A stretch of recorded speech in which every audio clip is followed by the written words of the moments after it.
But before I start reading it, does anyone know what inferring means? What it means to infer something? Do you know? Predict. Yeah. Can anyone else add on to that? What do you think? You predict with your background knowledge. That's a very, very good definition. What about you? Take what you know and go with a clue. Yeah, that's a good one. Okay, so can anyone tell me an inference about the cover of this book? What do you guys It's think? gonna be about frogs. It's gonna be about a frog that's like hip hop. Yeah. What do you think? A frog and its little frog. Here you go. What about you? It's gonna be about a frog that instead of the mom having the baby, the dad. Here you go.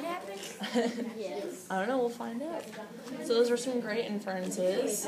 All right. So let's go ahead and read. It's called Hip Pocket Papa by Sandra Markle. A male hip pocket frog ducks beneath a button-sized mushroom cap. It's a tiny space, but since he's no bigger than a thumbnail, he fits with room to spare. Settling there, he croaks in a creaky voice. Can you guys make a frog noise? No. Yeah, I can't make a very good one either. Yeah, that was a good one. Nearby, a female hip pocket frog hears her mate and crawls away to find a meal. For the past 8 nights and days, the pair has guarded this bit of forest floor together. Now the male focuses his golden eyes on one small spot on the leaf litter. There, beneath the covering of orange and brown leaves, is a glob of glistening jelly, studded with a dozen pearl-like eggs. The tiny parent's developing brood. So what can you guys infer about this? That they're probably married. Yep, they could definitely be married. Look at those. So do you think those are their eggs? Yep.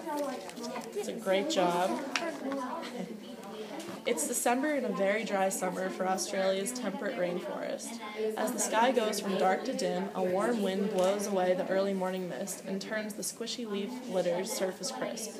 But beneath the leaf blanket, a glob of jelly and eggs stays wet. The way the eggs need to be for oxygen to slip through the rubbery shells to the developing tadpoles inside.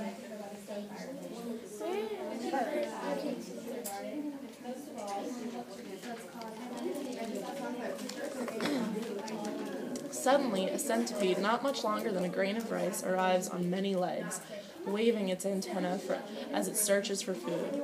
If it crawls down the leaf litter, it's likely to find and eat the frog's eggs. Snap! The male hip pocket frog's long tongue flicks out, snags the centipede, and pulls it into its mouth. He defends his brood by swallowing this enemy that's even tinier than his. So what's an inference we can make about the centipede? What's it trying to do to the eggs? It's trying to eat them. Yeah, it's its dinner.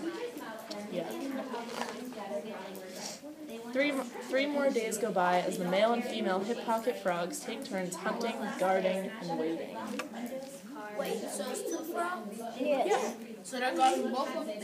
They're both guarding the eggs. What do you think they're waiting for? Yeah, exactly. Finally, the eggs hatch. The jelly surrounding them turns to liquid, a birth puddle for the 12 teeny tiny tadpoles swimming up and out onto the surface of the forest floor. Her job done, the female crawls away. The male stays. He has an even bigger job to do. He croaks and wades into his wriggling brood, sits down, and stays still. Hour after hour, he waits while the tadpoles wiggle up his hind legs and into the hidden pocket on his hips. No, so what can we say about the mother frog? Do you think she left? Do you think she's going to come back? No. Do you think she's going to come back? Why did she leave? I guess that's just what they do. Now it's the dad's job. Each tadpole will get all the energy it needs to grow from the yolk ball in its tummy, but the young father needs to keep eating. So finding nothing on the forest floor, he burrows into the leaf litter until he finds tiny crickets. Then he eats his fill. The male stays buried for 2 nights and a day. That keeps him safe from hunters overhead. the young brown snake, a skink, a wolf spider, and a boobook owl flying low. Once the hip-pocket male could have stayed for weeks and caught all the prey he could eat. But now little food remains. The drought, 3 years long, has taken its toll, so the young female must return to the forest floor to find a meal. So the young father, sorry, not the female.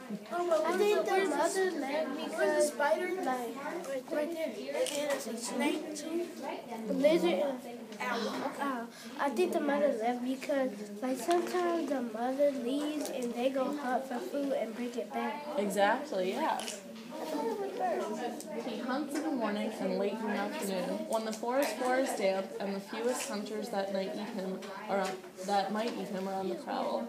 He spends the rest of the time hidden in shadowy nooks and spaces.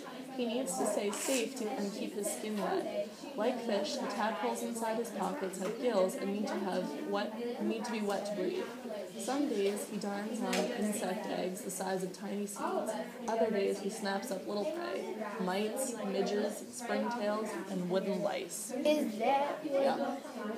It looks like it, yeah. So what can we infer about the eggs that are in the father? What do you think is going on with them? They're in his pocket.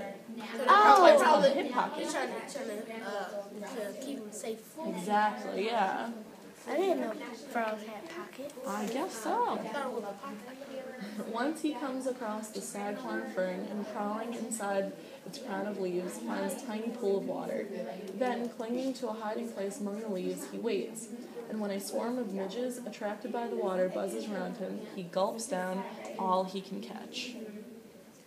So he had a good little tactic. One late afternoon, a dusky Antechinus surprises him, running fast across the forest floor. When its jaw opens wide, but a quoll, watching from the rock, pounces on this hunter and, catching its own meal, rescues the frog. So what can we infer about that scary-looking animal? We don't think it's its friend, right? Yeah, it's probably, it's a predator. I just made an inference. You did? I think that frog is a pocket frog. You think so? That's a very, very good inference. What do you guys agree with that?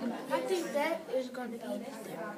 You think so? It looks pretty hungry. But look at that. Don't you think that is baby? Like, Yeah, it looks like it. Let's find out. Another time, a black and white currawang searches with big yellow eyes, spies the male hip-pocket frog, and plunges from its perch. Although he rarely hops, the young father leaps in the nick of time to dive under a log and escape his hunter. because he can't think down. Right, exactly. Looks like the hip-pocket frog has a lot of enemies to look out for, huh? So small. I know. For nearly 30 days, the young father hunts for food and watches for other hunters. Safe and moist in the pouches on his hips, the 12 teeny tiny tadpoles grow bigger. When the tadpoles squirm, his hips appear to shake. So what can we infer is happening with the eggs? They're getting big. They're getting bigger. Yeah. They're getting bigger than they can fit in pockets. By January, the forest is usually rainy, but this year it's drier than ever. Warm wind shaking high branches create showers of dry leaves instead of water. Over and through this crunchy litter, the male hip-pocket frog crawls. So what do we think? Do you think the leaves are a good thing for the frog? They can, they can hide. Oh, yeah. It could definitely hide, yeah. But it's also a bad thing. Why is it a bad thing? Because they're dry. Exactly, and what do the eggs need to survive? Water. They have gills. Yeah, exactly. They're hiding out and, looks like they're out. At last, he finds what he's been searching for, a creek bank where the ground is still squishy wet, and the leaf litter is teeming with tiny prey. It's a perfect new home, and he's arrived just in time. Inside his hip pockets, the tadpoles are changing into froglets. Bumps become legs, fish-like tails shrink to stubs. Big eyes develop and big mouths with long tongues. The yolk in their tummies is nearly gone, and the froglets are almost ready to find food for themselves. Finally, their gills become lungs. One by one, each tiny frog pops out of the male's hip pockets and gulps its first breath. Were you able to see that picture? Yes. Yeah, you guys all saw it? The father stays still, watching over his brood one last time. While he waits, the 12 tiny froglets hop off and crawl away. The tadpoles that grew up inside his pockets are ready to be on their own. That's small, they're on their own. Yeah, I guess so.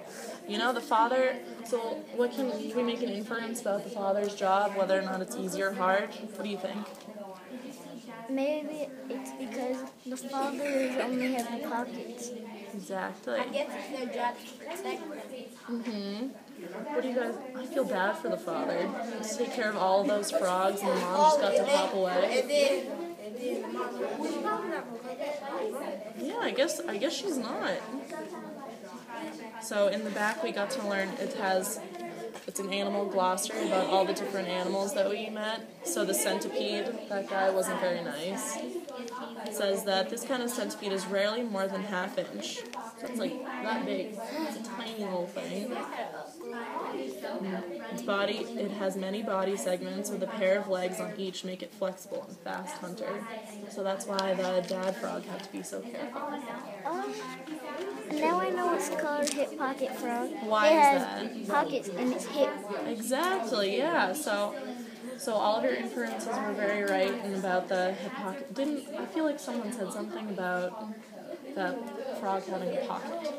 Did you say that? That was a very good job. It was a correct inference. So how can you guys use inferring in other ways when you read? What do you think? Like before you read passages, to make a prediction of what the story's going to be about.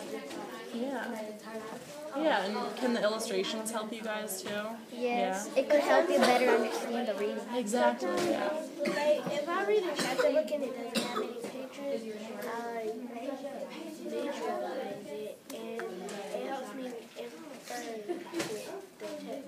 Yeah. You could make connections. Yeah, you definitely Sometimes when I read, it tells like something that's about, it tells a little part of what happened, and it goes on to something else. Yeah. I infer on what's going to happen. That's a very, very good job. So have you guys learned about other strategies too when you read? Like Analyzing? you said, yep, and you said something about questioning, is that what you had said? Or making predictions? Yep, a very, very good job. So did you guys like the book? Yes. The Pocket Frog? Would you read it again? I would too, I liked this a lot.